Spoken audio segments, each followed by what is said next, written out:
Good afternoon, my Renews Midday TV family. Welcome back to the channel for another news update for August 13, 2025.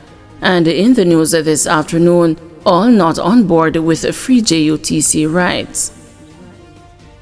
Prime Minister Andrew Holness's promise of 2 months of free bus rides for students on Jamaica Urban Transit Company buses has been praised by some parents as a lifeline in hard times, but dismissed by others as an election season bribe.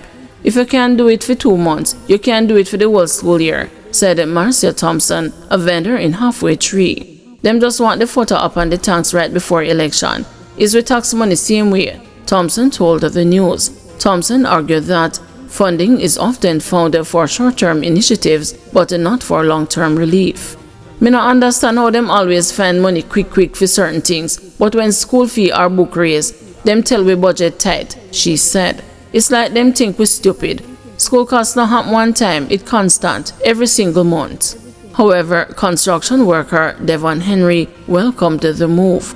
Me have 5 pitney, and fi know say 2 months free, that saved me a lot. He told the news, explaining that 4 of his children attend school in Kingston, 2 in high school, and 2 in primary school. His youngest is in basic school.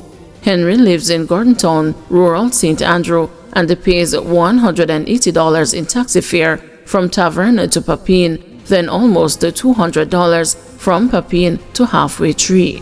That's just one trip, he said. When you work it out for 5 children going and coming every day, the money fly out of your pocket, and it's not even a guarantee me get paid every fortnight. So sometimes me have to stretch whatever little me have just to send them to school. Me clap wholeness for this.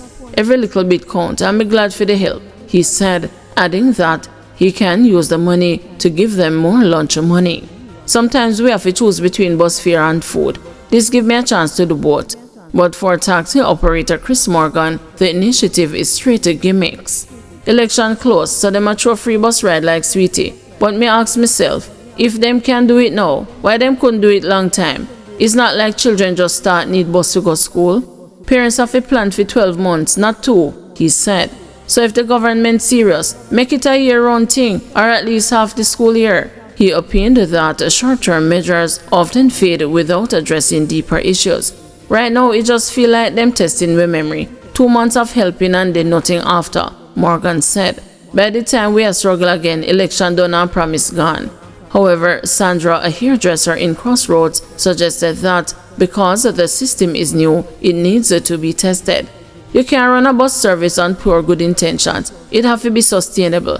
If it work well for those 2 months, then maybe it can expand. And that's how proper policy is built, she said. However, she pointed out that parents would still have to find the money for other things, including lunch money and books. Free bus is nice, but it's only one part of the struggle. Give the children proper resources, feed them in school, and then you'll see real results. Until then, this just feels like a patch. PNP unveils a manifesto promising more benefits for the people from national development. The People's National Party unveiled its election manifesto on Tuesday evening and explained that it was developed in 10 pillars geared towards building Jamaica. The manifesto is titled Mission Jamaica Love, a People's Pledge to Country. PNP President Mark Golding, explaining the thinking behind its aims and objectives, asserted that, so far, the benefits of national development have not reached far enough. Accordingly, he said this manifesto is the PNP's plan for a new chapter built on its vision, Jamaica Love. Mr. Golding said the pillars will serve as a compass that will guide a future PNP administration. It stands on 10 pillars: justice for all, access to quality education, modern infrastructure, agriculture and food security, innovation and industry, care for the vulnerable, accountability in governance, land and housing, opportunity for youth, violence prevention, and environmental resilience. They will guide us to invest in people, close the gaps between uptown and downtown, between tourism zones and rural parishes, between the well-connected few who thrive while the majority feel neglected and dejected. We will protect economic stability and leverage it into inclusive and sustainable growth, creating a new era of opportunities for those who are now excluded from prosperity while tackling corruption and the abuse of power in governance. Degrees behind the bars, inmates rewrite their future. A convict serving a life sentence has appealed for the chance to help build the society we once helped to break. He was not just any graduate. He was the valedictorian, 1 out of 10 inmates who had defied the odds to earn degrees in business administration while behind the bars. His words were heavy with the pain of the past, but burning with hope for the future. Behind every achievement today is a story of struggle, strength, and survival. We didn't just earn degrees, we reclaimed our dignity, the inmate said. I stand before you not merely as an inmate serving a life sentence, but as a man who dared to dream where dreams often go to die, he added.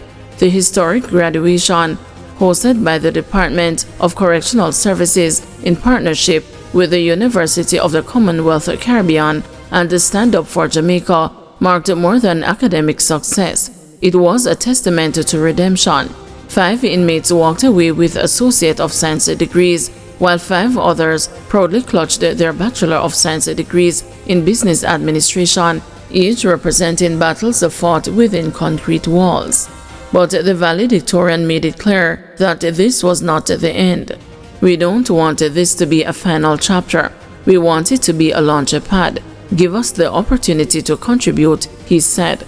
Give us the chance to pursue master's degrees, not because we beg for sympathy, but because we've proven we can thrive when given support.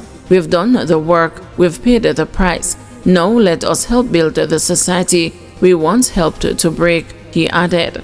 Another of the graduates who left high school without a single CSEC pass reflected on the life-changing journey. I feel elated. I feel proud of myself, he said. I had no CSECs before incarceration. I started a small business knowing nothing.